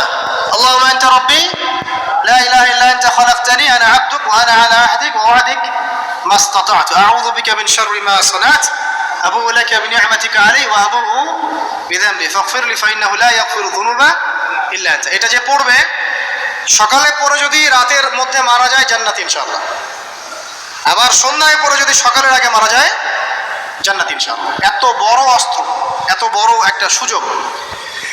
এরপরে পড়বেন আমার পছন্দের কয়েকটা, আউযু বিকালিমাতিল্লাহি তাম্মাতি মিন শাররি মা খালাক 3 বার। এটা যদি আপনি পড়েন আপনি দৃশ্য অদৃশ্যের ক্ষতি থেকে বেঁচে থাকবেন ইনশাআল্লাহ। দুষ্ট জিন শয়তান আপনার কোনো ক্ষতি করতে পারবেন ইনশাআল্লাহ। আর একটা খুবই শক্তিশালী দোয়া আছে, সেটা হলো বিসমিল্লাহিল্লাযী লা ইয়াদুররু মা ইসমিহি শাইউন ফিল আরদ ওয়ালা ফিস সামা ওয়া হুয়াস সামিউল আলিম 3 বার করে। এইটা যে পড়বে, এই যে জিন বলেন, ভূত বলেন, যে পেতনি বলেন, যেগুলো আমরা ভয় পাই, ঠিক আছে, চোখ লাগা বলেন, বদনজর বলেন, যা যা আছে, হিংসুকের হিংসা, কোনো কিছুই আপনার কোনো ক্ষতি করবে না ইনশাআল্লাহ। এবং ইনশাআল্লাহ আপনি হঠাৎ মৃত্যুবরণ থেকে বেঁচে থাকবেন ইনশাআল্লাহ, হঠাৎ মৃত্যুবরণ। এটা কিন্তু সবার জন্য নিয়ামত না, এটা সবার জন্য নিয়ামত না। তারপরে আসেন, এরপর পড়বেন 10 বার লা ইলাহা ইল্লাল্লাহ ওয়াহদাহু লা শারীকা লাহু লাহুল মুলক ওয়া লাহুল হামদ ওয়া হুয়া আলা কুল্লি শাইইন কাদির। এটা 10 বার পড়লেও হবে। আর যদি 100 বার পড়তে পারেন তাহলে আপনার চেয়ে বেশি নেকি কেউই অর্জন করতে পারবে না। যদি 100 বার এই দোয়াটা কেউ পড়ে সারাদিনে, লা ইলাহা ইল্লাল্লাহ ওয়াহদাহু লা শারীকা লাহু লাহুল মুলক ওয়া লাহুল হামদ ওয়া হুয়া আলা কুল্লি শাইইন কাদির, ওই দিন শয়তান তার কাছে আসবে না। 100 গুনাহ আমলনামা থেকে কেটে দেওয়া হবে, 100 নেকি লিখে দেওয়া হবে, এবং আল্লাহর কাছে দিন শেষে একটা তালিকা পেশ করা হয়, আজকের দিনে কে কি আমল করেছে, এই তালিকায় তার নাম দেখবেন সবার আগে আছে। ওই ব্যক্তির নামও থাকতে পারে যে 100 বারের চেয়ে বেশি পড়েছে, তখন তার নাম আগে চলে যাবে, এর নামটা পরে চলে আসবে। কথা বুঝতে পারছেন? মিনিমাম 100 বার পড়তে পারলে খুব ভালো হয়। যদি না পারেন কমপক্ষে কয়বার? 10 বার।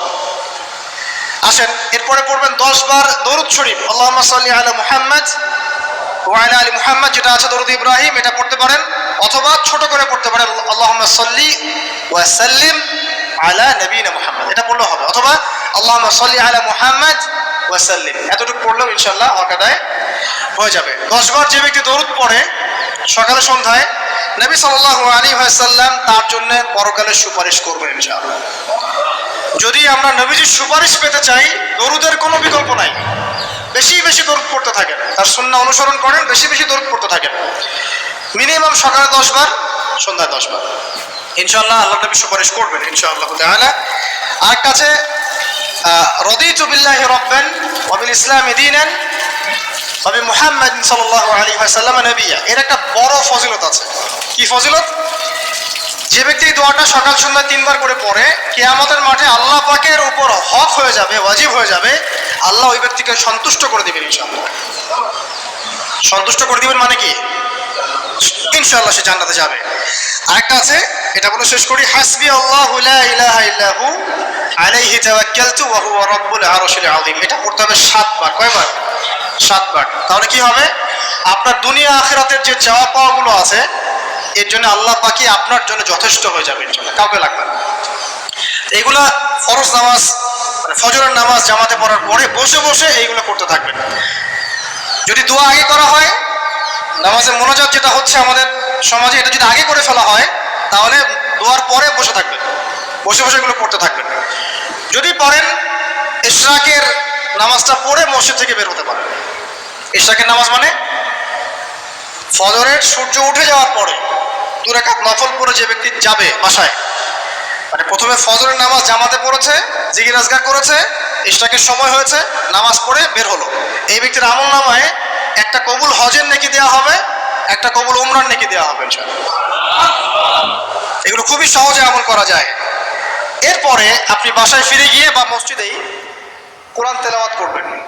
আমরা কোরআন তেলাওয়াত করব। কোরআন তেলাওয়াত করবেন 1 পারা, 1 পারা পারেন না অর্ধেক পারা, অর্ধেক পারা পারেন না 5 পৃষ্ঠা, 5 পৃষ্ঠা পারেন না কমপক্ষে 1 পৃষ্ঠা পারবেন না, 1 পৃষ্ঠা করে হলেও প্রতিদিন কোরআন তেলাওয়াত করতে হবে। পারবেন না ইনশাআল্লাহ? প্রত্যেক হরফে 10 নেকি পাবেন।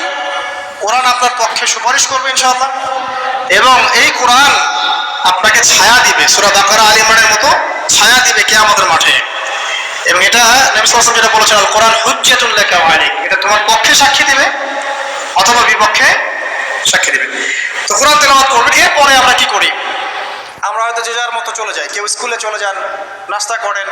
আচ্ছা, নাস্তার আগে একটা কথা বলি, সকালে নাস্তা করবেন এমনভাবে যে, এখনকার ডক্টররাও বলেন এই কথাটা, সকালবেলা একটু বেশি খেতে হয়, সকালবেলা একটু বেশি হেভি ফুড নিতে হয়, দুপুরে তার চেয়ে একটু কম, রাতে আরও কম। আর আমাদেরটা উল্টা, কিন্তু সকালে অল্প একটু, দুপুরে একদম বিশাল, রাতের বেলা আরও বিশাল, নাকি?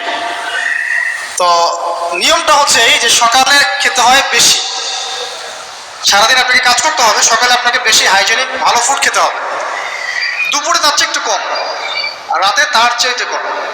এভাবে খেতে পারলে প্রফিটিক খাওয়া হবে ইনশাআল্লাহ। আর খাবার আমাদের সুন্নাহ মতো খাওয়ার দরকার নেই, নবী সাল্লাল্লাহু আলাইহি ওয়াসাল্লামের সুন্নাহ মতো খাই। আমাদের সুন্নাহটা কেমন? আমরা 7 পেট খাই। কয় পেট? 7 পেট। যদি পেটের মধ্যে কিছু জায়গা ফাঁকা থাকে, সেটাও কিছু মিষ্টি দিয়ে ঢুকায় সাবার পেটে ভর্তি করতে হবে, এটা চ্যালেঞ্জ, পেটটা ভর্তি করতে হবে। আর নবী সাল্লাল্লাহু আলাইহি ওয়াসাল্লাম খেতেন এভাবে যে পেটটাকে 3 ভাগ করতেন, 1 ভাগ খাবার খেতেন, 1 ভাগ তিনি পানীয় পান করতেন, আর 1 ভাগটা ফাঁকা রাখতেন। আপনি এভাবে খাওয়া শুরু করেন, দেখবেন আপনি ফিজিক্যালি ফিট ফিল করছেন এবং আপনি ক্লান্ত হচ্ছেন কম, অলসতা কম আসছে কাজে, আপনি এনথুজিয়াজম পাবেন ইনশাআল্লাহ। তো খাবারের ব্যাপারটা সতর্ক থাকে। আর এই যুগে খাবারের মধ্যে প্রচুর ভেজাল আছে, চেষ্টা করতে হবে ম্যানুফ্যাকচার্ড খাবারগুলো বাদ দিয়ে হোমমেড যে ফুডগুলো আছে, হোমমেড ফুড মানে বাসায় যেগুলো আমরা তৈরি করি, ফ্রেশ হাইজেনিক ফুডগুলো খাওয়ার চেষ্টা করতে হবে। স্পেশালি বাচ্চাদের ব্যাপারে সতর্ক থাকতে হবে। বাচ্চাদেরকে, তরুণদেরকে এমন কোনো খাবার খাওয়া যাবে না যে খাবারটা খেলে আপনি অসুস্থ হয়ে যান, আপনার স্ট্যামিনা কমে যায়, আপনি ফিজিক্যালি দুর্বল হয়ে পড়েন। এটা খুব খেয়াল রাখবেন। খাবার, এই যে আপনারা যে গ্রাম অঞ্চলে থাকেন, আপনারা সৌভাগ্যবান একদিক থেকে যে আপনারা ফ্রেশ খাবার উৎপন্ন করে খেতে পারেন। শেষ জামানায় খাবারের মধ্যে খুব ভেজাল আসবে, এটা বিভিন্ন হাদিস দিয়ে মেলানো যায়, আমি ওইদিকে যাচ্ছি না। কনক্লুশন বললাম, শেষ জামানায় খাবারে প্রচুর ভেজাল আসবে। তো এই ভেজালগুলো থেকে দূরে থাকতে হলে আমাদেরকে হাইজেনিক ফুডের দিকে ফোকাস করতে হবে এবং প্রোডাক্ট খাবার উৎপন্ন করে খেতে পারলে খুব বেশি ভালো হয়, না পারলে রুট লেভেল থেকে খাবার নিয়ে আসতে হবে। আর অ্যাটলিস্ট ম্যানুফ্যাকচার যে খাবারগুলো বাজারে ঘোরাফেরা করে এগুলো অ্যাভয়েড করতে হবে। দেখতে অনেক মুখরোচক লাগতে পারে, স্বাদ অনেক মজা হতে পারে, কিন্তু এগুলো শরীরের জন্য অনেক ক্ষতিকর। এতে করে আমাদের যুব সমাজ আস্তে আস্তে কিন্তু দুর্বল হয়ে যাচ্ছে। এখনকার যুব সমাজকে দেখে তাকায় দেখেন, আমাদের বাপ-দাদাদেরকে তাকায় দেখেন, যারা এখানে বয়স্ক মুরব্বী আছে দেখেন, একজন মুরব্বীর সাথে এখনকার যুবকের কুস্তি লাগান, পাঞ্জায় লাগান, বা ওই যে একটা রিংয়ের মধ্যে ঢুকে বক্সিং ম্যাচ দেন একটা, দেখেন দেখেন কে পারে। আমি নিশ্চিত ওই চাচাই পারবে। আমরা নিজেরাই তো এর প্রমাণ। আমাদের বাপ দাদাদের বয়সী যারা আছেন তারা এখনো দিব্যি মাঠে কাজ করে, দেখবেন 4 ঘন্টা 5 ঘন্টা 8 ঘন্টা রিক্সা চালাচ্ছে, ভ্যান চালাচ্ছে, কৃষি কাজ করছে, কত পরিশ্রম করছে।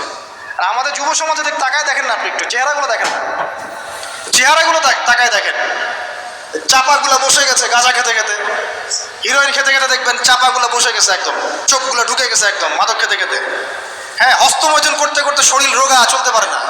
কথা শুনতে খারাপ লাগছে না? বাস্তব, এগুলোই বাস্তব এখন। হ্যাঁ, ঘুম নাই, সারা রাত জাগরা, ওই যে ফজরের পর ঘুমায়, আর রাতে ওই যে বিকাল 4টায় ওঠে। দেখবেন শরীরটার দিকে তাকায় দেখেন, চলতে পারে, এনার্জি নাই। একটা ক্রিকেট ম্যাচে লাগায় দেন, ও দেখবেন 2-4 ওভার ব্যাটিং করে শেষ। কোন কাজ করতে পারবে? ওই মাঠের বাইরে থেকে বলতে পারবে যে আর এই খেলতে পারে না, ও অমুক খেলতে পারে না, তমুক খেলতে পারে না। ওকে লাগাই দেন না, ব্যাটটা ধরে লাগাই দেন, দেখবেন ও কয়টা পিটাইতে পারবে। জিম করে না, ফিজিক্যালি এক্সারসাইজগুলো করে না, স্কিল নাই। আগেকার মানুষ অনেক স্কিল ছিল, তারা ঘরের কাজ পারতো, সাঁতার পারতো, তারা মার্শাল আর্ট পারতো, কৃষিকাজ পারতো, অন্যান্য বিভিন্ন সেক্টরে তারা কিন্তু মানে মাল্টি প্রতিভার অধিকারী ছিল। স্কিল কম, দেখবেন একদিকে ফোকাস করা। এগুলো কিভাবে হলো আসলে? এগুলো তো একদিনে হয়নি।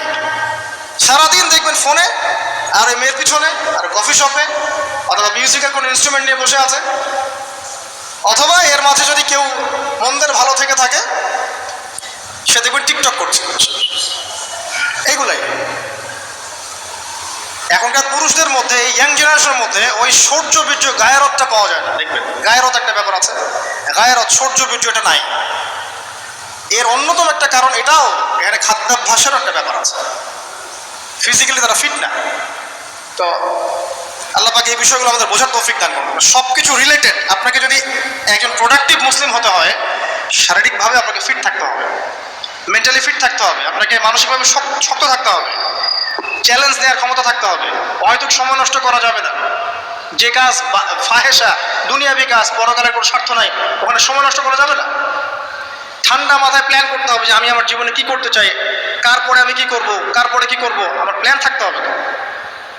রেজাল্ট খারাপ হয়েছে, হতাশ হয়ে আত্মহত্যা করবেন কি জন্য? কি এমন হয়েছে আপনার জীবনে? একটা মেয়ে ছেড়ে চলে গেছে, এই জন্য বিষ খাবেন কেন? কি হয়েছে? একটা মেয়ে তো ছেড়ে চলে গেছে, মেয়ের অভাব নাকি? বোরখা পরা মেয়েরাও তো এখন কিস করে, দেখেন বোরখা পরা মেয়েগুলো দেখেন রাস্তাঘাটে ওই যে নায়কের হাত ধরে চুমু খাচ্ছে। অনলাইনে দেখে আসলাম। ওই যে বলছিলাম যে সব বোরখা পরা মেয়ের মধ্যেই আপনার ইয়া থাকে না, দিনদারিতা থাকে না। সব বোরখা পরা মেয়ের মধ্যেই কিন্তু দিনদারিতা থাকে না। তো বোরখা থেকে পাগল হওয়ার দরকার নেই এত। এবং সে বলছে আমার জীবন সার্থক। মানে একজন গায়রে মাহরাম ব্যক্তিকে, ফিল্ম স্টার একজন গায়রে মাহরাম ব্যক্তি, তাকে সে হাত ধরে চুমু খেয়ে বলছে তার জীবন সার্থক। তাহলে কোন প্রজন্ম লালন করে কবরে যাচ্ছে ওরা চিন্তা করেন একটু এখন? আশ্চর্য একটা বিষয়। আর এগুলো আমরা প্রমোট করছি অনলাইনের মধ্যে দিয়ে, যে কোনো অনলাইনে দেখবেন এটা চলছে রাতারাতি। মানে এগুলো উস্কানো হচ্ছে। আমাদেরকে শোনেন, আমাদেরকে এগুলো এইসব পাপের মধ্যে এমনভাবে নিয়ে আসা হচ্ছে যে মনে হচ্ছে এগুলো স্বাভাবিক। এক সময় একটা মেয়ে যদি রেপ হতো, মানুষের মাথা ব্যথা শুরু হয়ে যেত, অফিস আদালত কোর্ট কাছারি করে একাকার করে ফেলতাম। এখন রেপ হতে হতে হতে হতে মনে হয় এটা স্বাভাবিক। আগে একটা মানুষ মদ পান করলে তার মধ্যে একটা ফিলিংস থাকতো আমি খারাপ কাজ করছি। এখন এই মদকে প্রমোট করতে করতে মদটাকে এত ইজি করে ফেলা হচ্ছে, মনে হচ্ছে স্বাভাবিক বিষয়। মানুষ খুন করাটা, আগে একটা মানুষকে খুন করলে মানুষ মনে হতো যেটা এটা বিশাল পাপ, একটা সমাজের মানুষ ওর দিকে খারাপ চোখে তাকা থাকতো। আর খুন হতে হতে হতে মানুষ মিডিয়াটাকে প্রমোট করছে, করতে করতে নর্মাল। এই পাপগুলোকে নর্মাল করে ফেলার ট্রেন্ডটা মিডিয়ার মধ্যে দিয়ে করা হয়েছে। স্বাভাবিকভাবে নেওয়া সব কিছু। গার্লফ্রেন্ড বয়ফ্রেন্ড অ্যাফেয়ার্সকে আগে মানুষ লুকায় লুকায় করতো, চিঠি দিলেও লুকায় লুকায়, যেটা কেউ জানতে না পারে। এখন ওপেন রাস্তায় সব, মানে এটা নর্মাল করে ফেলা হচ্ছে। আরো যে কি হবে সামনে আমরা ভালো জানেন। সুবহানাল্লাহ, যারা বড় বড় শহরগুলোতে থাকে তাদের তো মানে দিন শুরু হয় আল্লাহ নাফরমানি দিয়ে, আর রাত আসে মানুষের গজব দিয়ে, মানুষের অভিশাপ দিয়ে। মেয়েরা আগে যদি বেপর্দায় চলতো লজ্জা করতো, একটা লজ্জাবোধ ছিল, যে একটা লজ্জা লাগতো যে না আমি খারাপ ভাবে চলছি, মানুষ আমাকে দেখছে কেমন লাগছে। এখন দেখবেন ও গেঞ্জি পরে হাঁটছার কোনো ফিলিংসই নাই, স্বাভাবিক নর্মাল করে ফেলা হচ্ছে এগুলো সবকিছু। ছোট ছোট মেয়েগুলোকে রেপ করা হচ্ছে, ছোট ছোট বাচ্চা মেয়ে, দেখবেন কয়দিন পরে এটাও স্বাভাবিক হয়ে যাবে। প্রতারণা, আগে মানুষ প্রতারণা করলে মানুষ মনে করতো যে আমাকে মানুষ প্রতারক মনে করতে পারে, একটা চক্ষু লজ্জা কাজ করতো। এখন সেই চক্ষু লজ্জা নাই, নর্মাল। ঘুষ নেওয়াটাকে মানুষ মনে করতো আগে যে কেউ জানতে পারলে হয়তো সমস্যা, নর্মাল, এখন নিতেই পারে, ঘুষটা হবে না তোমার জব। করাপশনে মানুষ গেলে মানুষ ভয় করতো যদি জেনে যায় আমার চাকরি থাকবে না। এখন নর্মাল, ও বড় করাপ্টেড, তার চেয়ে ছোটটা আরেকটু কম, তার চেয়ে ছোট আরেকটু কম, একটা চক্র সবকিছু। এভরিবডি ইনভলভ এর মধ্যে, টপ টু বটম সবাই ইনভলভ। এরকম সিচুয়েশনে আমরা কিভাবে দিন নিয়ে পালন করবো যদি শক্ত না হই? সব চলে যাচ্ছে আজ থেকে, সব চলে যাচ্ছে। একটা সময় ছিল একজন মুসলিম ব্যক্তিকে অন্যায়ভাবে মেরে ফেলবে, একজন মুসলিম নারীকে অন্যায়ভাবে রেপ করবে, মানুষ চিন্তাই করতে পারত। একজন মুসলিম নারীর সম্ভ্রম বাঁচানোর জন্য এই ভারতবর্ষে সশস্ত্র যুদ্ধ হয়েছে বিন কাসিমের নেতৃত্বে, একটা মেয়ের ইজ্জত বাঁচানোর ইস্যুকে কেন্দ্র করে। এখন লক্ষ লক্ষ মুসলিম মেয়ের ইজ্জত নষ্ট করা হচ্ছে, কারো কোনো ফিলিংস নাই, স্বাভাবিক। একটা রাষ্ট্রদূতকে হত্যা করেছিল তাবুক যুদ্ধের সময়, নবী সাল্লাল্লাহু আলাইহি ওয়াসাল্লাম 30,000 সৈন্য নিয়ে ধাওয়া করেছিলেন। এত বড় সাহস, আমার রাষ্ট্রদূতকে হত্যা করো? এখন সারা বিশ্বে লক্ষ লক্ষ মুসলিম হত্যা করা হয়েছে, কারো কোনো ফিলিংস নাই। মানে আমি বুঝাতে যাচ্ছি আপনাদেরকে, সব কিছুকে নর্মাল করে ফেলা হয়েছে। কয়দিন পর দেখবেন ছেলে নর্মালি বিয়ে করে ফেলবে। দেখেন এখন একটু চক্ষু লজ্জায় কাজ করে যে আমি সমকামী, মানুষ কি মনে করবে?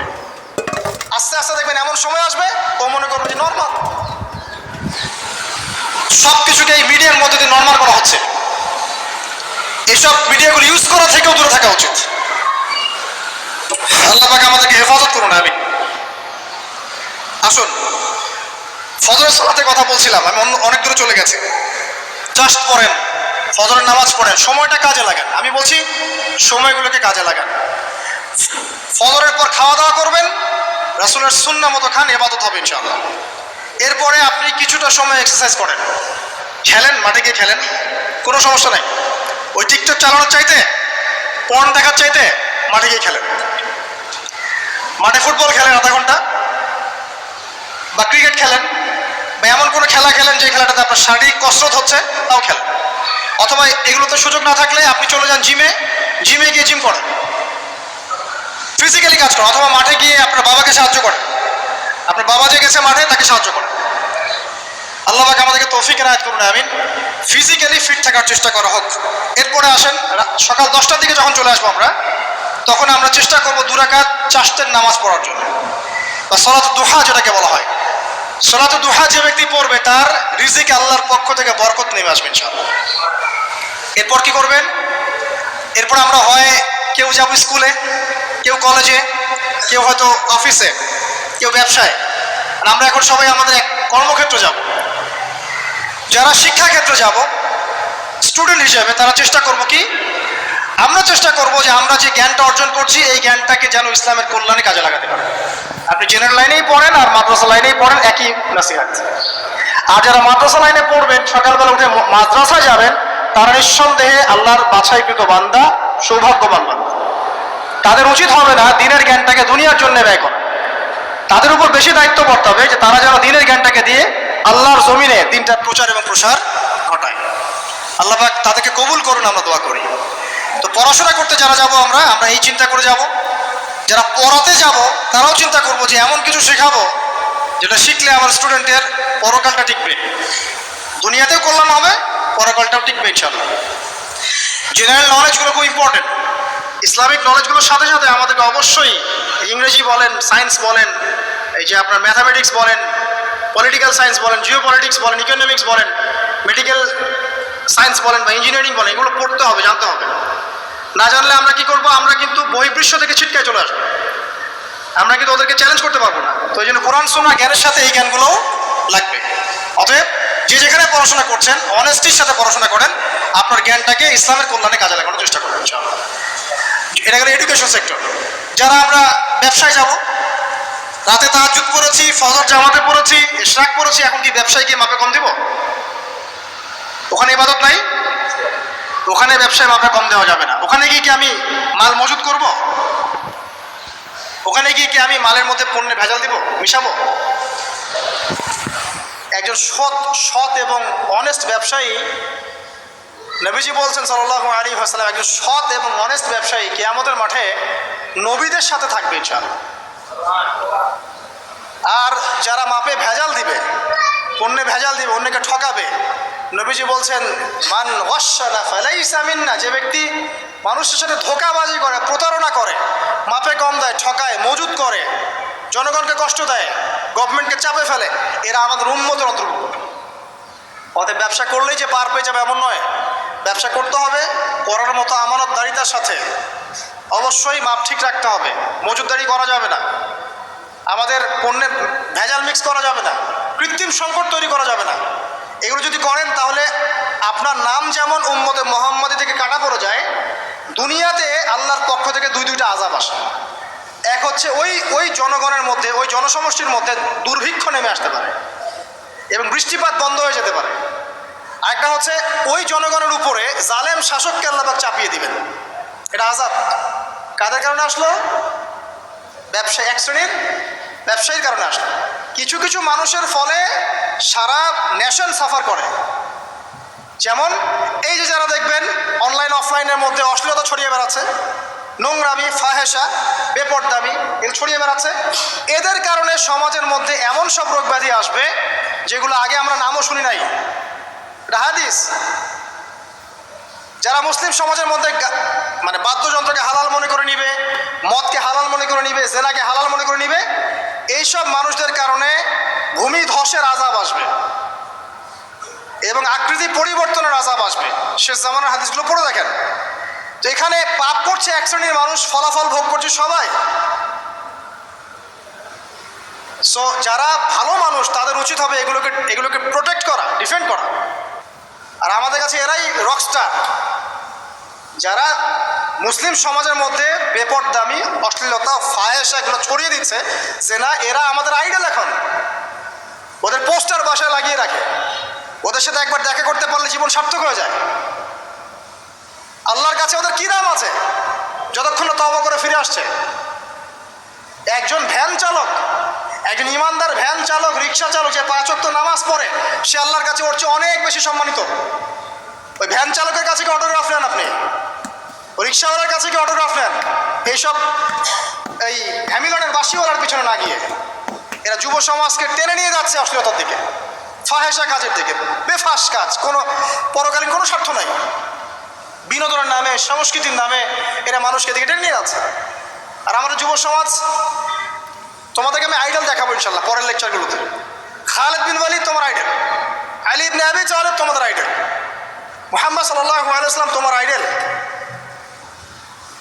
ইমাম হুসাইন তোমার আইডল, মোহাম্মদ বিন কাসিম তোমার আইডল, তারেক বিন জিয়াদ তোমার আইডল, ওমর ইবনে খাত্তাব তোমার আইডল। আইডল খুঁজে পাও না তোমরা জীবনে আইডল খুঁজে পাও না? কাকে ফলো করবা? একজনের নাম বলবো, একজন অনলি, মুহাম্মদ সাল্লাল্লাহু আলাইহি ওয়াসাল্লামের পরে একজনের নাম যদি বলতে বলেন আমাকে, আলী রাদিয়াল্লাহু আনহুর জীবনী পড়ো যাও, আলী ইবনে আবি তালিব রাদিয়াল্লাহু আনহুর জীবনী পড়ো যাও, গিয়ে দেখো তোমার আইডল এখানে বসে আছে, লুকিয়ে আছে। তাদের আইডলের মধ্যে, তাদের মধ্যে ছিল ব্যক্তিত্ব, শৌর্যবীর্য, আনুগত্য, জ্ঞান, প্রজ্ঞা, দিন প্রতিষ্ঠার তামান্না, জিহাদ। এবং তারা বদর, উহুদ, খন্দক, খায়বার করেছেন। শেষ পর্যায়ে যখন তাদেরকে মৃত্যুবরণ করতে হয়েছে, তখনও তাদেরকে সামন থেকে কেউ আক্রমণ করতে পারে নাই, পিছন থেকে আক্রমণ করতে হয়েছে। বীরদেরকে কেউ সামন থেকে মারতে পারে না, পিছন থেকে মারতে পারে। আইডল খুঁজে পাও না তোমরা? মেসি তোমার আইডল, নেইমার তোমার আইডল, ওই যে বলিউড হলিউডের নায়ক নায়িকা তোমাদের আইডল? সুবহানাল্লাহ, বাংলাদেশের নায়ক নায়িকা তোমাদের আইডল? যারা জীবনে কত পাপ করেছে তারা নিজেরাই জানে, ওদের বিবেকই ভালো করে জানে যে ওরা কত পাপ করেছে। তোমাকে বাইরের চাকচিক্য দেখে মনে হচ্ছে খুব সুন্দর সুশ্রী, ভিতরের কলিজাটা এদের কুৎসিত কালো। আলেম ওলামার কাছে এসে পড়ে থাকো, যারা বড় বড় ওলামায়ে কেরাম তাদের কাছে এসে পড়ে থাকো, তারা তোমাদেরকে পথ দেখাবে ইনশাআল্লাহ। আল্লাহ পাক বোঝার তৌফিক দান করুন। আমি আর লম্বা করছি না, শেষ করে দিচ্ছি ইনশাআল্লাহ। লেখাপড়া এবং ওয়ার্কের বিষয়গুলো বলছিলাম যে আমরা যারা লেখাপড়া করব, প্রফিটিক লাইফস্টাইল করতে হলে এবং প্রোডাক্টিভ মুসলিম হতে হলে লেখাপড়াটা করতে হবে আল্লাহ সন্তুষ্টির জন্যে। চাকরি বাকরি ব্যবসা বাণিজ্য যাই করি, কৃষিকাজ, সব কিছুর উদ্দেশ্য হবে কি? আল্লাহ সন্তুষ্টি অর্জন করে এবং ওই ক্ষেত্রে সৎ থাকা, কাউকে না ঠকানো, মাপে কম না দেওয়া, দুর্নীতি না করা, ঘুষ না নেওয়া। তাহলে আপনার জীবনের প্রত্যেকটা কাজই কি হবে? ইবাদত হিসেবে গণ্য হবে ইনশাআল্লাহ তাআলা। শেষ করার আগে আমরা জোহরের ওয়াক্তে চলে আসছি। আপনি আপনার জব সেকশনে কাজ করছেন, নামাজের ওয়াক্ত হলো, নামাজ পড়ে নেবেন। আচ্ছা, নামাজের আগে আপনি 4 রাকাত সুন্নত পড়বেন, শেষে 2 রাকাত। চেষ্টা করবেন দিনে 12 রাকাত সুন্নাত পড়ার জন্য। ফজরের আগে 2, জোহরের আগে 4, পরে 2, 6 8 8, মাগরিবের পরে 2, এশার পরে 2। এই যে মোট 12 রাকাত সুন্নাত যে ব্যক্তি নিয়মিত পড়বে, জান্নাতে আল্লাহ পাক তার জন্য একটা ঘর নির্মাণ করবেন ইনশাআল্লাহ তাআলা। প্রতিদিন একটা ঘর, প্রতিদিন একটা করে ঘর আপনি পেতে পারেন মাত্র 12 রাকাত নফল বা সুন্নাত আদায় করার মধ্য দিয়ে। জোহরের ওয়াক্ত চলে আসলো, আমরা যেখানে থাকি, স্কুলে বা কলেজ ইউনিভার্সিটিতে বা চাকরি ক্ষেত্রে, নামাজটা পড়ে নেব ইনশাআল্লাহ। এরপর আবার কাজে যান, কাজ করেন, লাঞ্চ করেন, খাওয়া দাওয়া করেন। আবার খাওয়ার সুন্নাহ ভুলে যায় না, 7 পেট না, 1 পেট খাওয়ার, 1 পেট পানি, 1 পেট ফাঁকা, এবং হাইজেনিক ফুড, ম্যানুফ্যাকচার না। তারপরে যান, রেস্ট করেন, কাইলুলা যেটাকে বলে, 1 থেকে 1.5 ঘন্টা রেস্ট করেন, ঘুমান। তারপরে আপনি বিকাল সময়টা আবার আসরের নামাজ পড়েন, আপনার কর্মক্ষেত্রে কাজগুলো সারেন। সন্ধ্যায় আপনি আবার বাসায় ফিরে আসবেন। সন্ধ্যায় বাসায় ফিরে আসবেন, ফিরে আসার পরে মাগরিবের সালাত পড়লেন জামাতে। পড়ার পরে বিকেল টাইমটা, মাগরিবের আগে বিকেল টাইমটা আপনি ঘুরতে যান, পরিবারকে সময় দেন, বাচ্চাদেরকে সময় দেন, একটু দিনী ভাইদের সাথে বসেন। ওই সময় যদি কোনো হালাকা অ্যারেঞ্জ করা যায়, মসজিদ ভিত্তিক তালিমে বসেন, 2টা হাদিস পড়েন, কোরআন দার্স নেন, বা অনলাইনে কোনো লেকচার শুনেন বা বই পড়েন, কিছু একটা করেন। আর পরিবারকে সময় দেন। পরিবারকে সময় দেওয়ার পর মাগরিবের ওয়াক্ত হয়ে যাওয়ার পরে, মাগরিবের নামাজ শেষ, ফজরের পর আপনি যে আমলগুলো করেছেন মাগরিবের পর, সেই আমলগুলো আবার করতে হবে, সেম কাজ। এভাবে করতে করতে দেখবেন 1 ঘন্টা চলে গেল। বাসায় গিয়ে আপনি পরিবারকে সময় দেন, আপনার অফিসের কাজ, হোমওয়ার্ক, স্কুলের কাজ, ইউনিভার্সিটির কাজ, এগুলো শেষ করেন। শেষ করার পরে আপনি রাতের খাবার খেয়ে নেন, খেয়ে নিয়ে আবার চলে আসেন মসজিদে, এশার নামাজ পড়েন, পড়ে বাসায় গিয়ে জাস্ট ঘুম, আর দেখা দেখি নাই। তখন আপনি আবার দেখবেন ফজর ওই 4টা 3টে উঠতে পারবেন, তাহাজ্জুদ পড়তে পারবেন, ফজর পড়তে পারবেন, আবার আপনার দিনটা লম্বা হবে ইনশাআল্লাহ। এভাবে 1 দিন 2 দিন না, সপ্তাহে 7 দিন, মাসে 30 দিন, বছরে 365 দিন যখন এই প্রজন্ম কাটাতে পারবে, আমরা কাটাতে পারবো, তখন আমাদের মুখে মানাবে দ্বীন ইসলাম প্রতিষ্ঠার কথা। তার আগে আমাদের মুখে এসব কথা মানায় না। এখন আমাদের মুখে এসব কথা এখন মানাচ্ছে না, কারণ আমরা তো আমলই করছি না।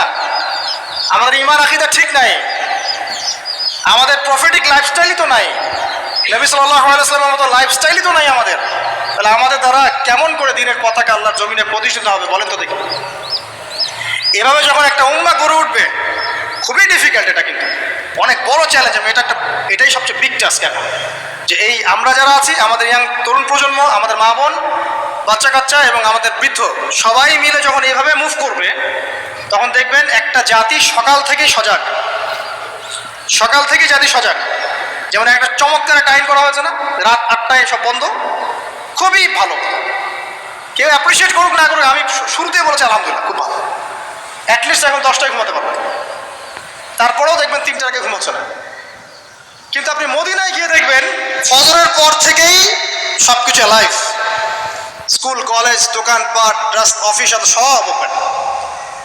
কারণ আমাদের উম্মত, এই উম্মতের জন্য ফজরের পরের সময়টাতেই বরকত রাখা হয়েছে। যে সময়টা আমরা পাই না। আমাদের সকাল হয় 11টায়, আমাদের সকাল হয় 10টায়, কর্মক্ষেত্র শুরু হয় 10টায়। এই জন্য সকাল ওই যে 5টা থেকে 10টা, এই বরকতটা আমরা পাই না।